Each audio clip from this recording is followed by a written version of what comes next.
Ayo.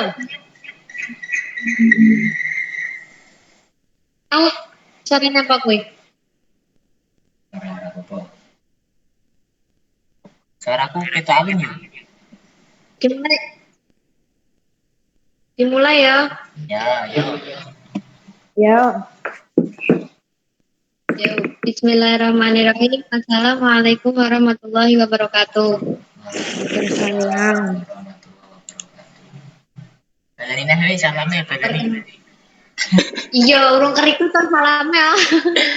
Se, is kerikot durung toh. Wes. Balenin nah. Yo.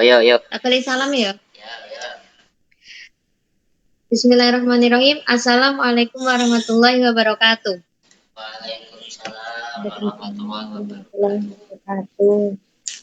Perkenalkan, nama saya Rahayu Urbaningrum, NIM 430 10 180 171, jurusan Komunikasi Penyiaran Islam Fakultas Dakwah. Di sini saya akan menjelaskan tentang peralatan baru dalam proses komunikasi. Yang pertama, yaitu GPRS. Suatu teknologi yang memungkinkan pengirim dan penerima data lebih cepat jika dibandingkan dengan penggunaan teknologi CSD atau yang sering disebut dengan teknologi 2,5 GHz. Sistem GPRS dapat digunakan sebagai transfer data yang berkaitan dengan email, data gambar, dan penelusuran internet. GPRS didesain untuk menyediakan layanan transfer paket data pada jaringan GSM dengan kecepatan yang lebih baik dari GSM.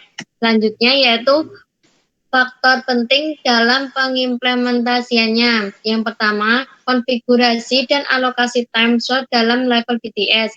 Yang kedua, software yang diperlukan. Yang ketiga, dukungan fitur dan aplikasi yang digunakan. Selanjutnya, komponen penting jaringan GPRS. Yang pertama yaitu VGSN atau gerbang penghubung jaringan GPRS ke internet. Yang kedua yaitu SGSN atau gerbang penghubung jaringan BTS ke GPRS. Yang ketiga yaitu PCU atau komponen level BSS yang menghubungkan terminal ke jaringan GPRS. Selanjutnya cara kerjanya. Yang pertama, SGSN mengirim paket ke MS dalam satu area, mengirim sejumlah pertanyaan ke HLR untuk memperoleh profil data. Pelanggan GPRS mendeteksi MS GPRS yang baru dalam suatu area servis yang menjadi tanggung jawabnya. GGSN sebagai interface ke jaringan IP eksternal seperti public internet memutakhirkan informasi routing dari PDU ke SGSN. Yang kedua yaitu CDMA. Menurut penjabaran sejarah CDMA seperti yang tertulis di Wikipedia, teknologi CDMA pertama kali digunakan pada saat meletusnya Perang Dunia Kedua. Teknologi ini digunakan untuk menyulitkan tentara Jerman dalam menangkap sinyal yang jelas dan lengkap. Dalam perkembangannya, CDMA digunakan dalam banyak sistem komunikasi termasuk pada Global Positioning System atau GPS. CDMA sendiri adalah metode pengaksesan channel dengan menggunakan banyak frekuensi radio telekomunikasi dan juga merupakan protokol data wireless. Selanjutnya cara kerja dari CDMA.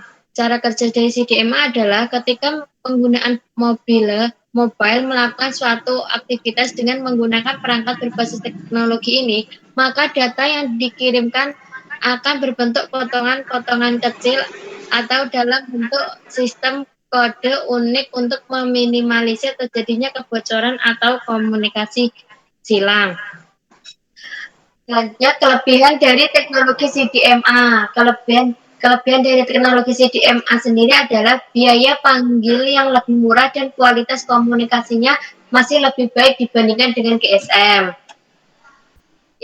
Selanjutnya yang ketiga, yaitu Voice over Internet Protocol. Teknologi yang menjadikan media internet untuk bisa melakukan komunikasi suara jarak jauh secara langsung. Signal suara yang diubah menjadi data digital dan dikirimkan melalui jaringan berupa paket-paket data secara real time. Dalam komunikasi Voice over Internet Protocol, pemakai melakukan hubungan telepon melalui terminal berupa HP atau sejenisnya. Keuntungan menggunakan Voice over Internet Protocol. Yang pertama, dalam segi biaya tergolong jauh lebih murah dari tarif telepon biasa dikarenakan jaringan ini bersifat global. Yang kedua, biaya maintenance dapat ditekan karena voice dan data network terpisah sehingga IP phone dapat dipindah, ditambah dan diubah.